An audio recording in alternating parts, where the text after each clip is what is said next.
No ütleme siin tegelikult ongi selle taga see, et kuna aju töötab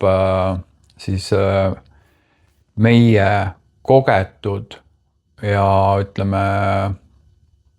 salvestatud infole, ta ennustab asju ette.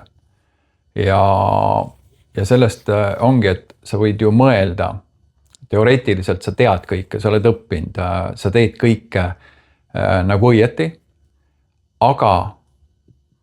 sul on ikkagi mingi info sees, mis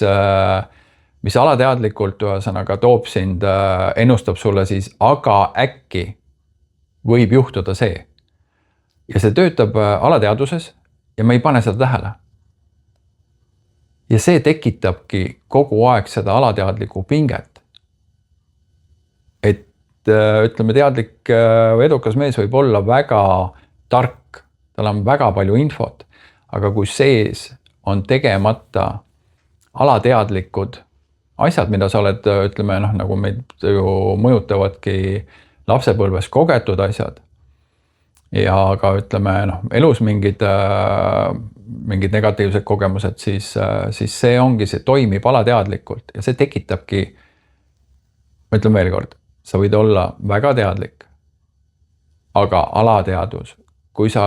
ei kontrolli täielikult oma alateadvust, ütleme täielikult on palju öeldud, aga ütleme jah, mida rohkem sa tuled kohalolusse, sa hakkad märkama oma mõtteid ja see ongi see võti nagu, kus sa ei lase sellel alateadvusel tekitada seda mikropinget.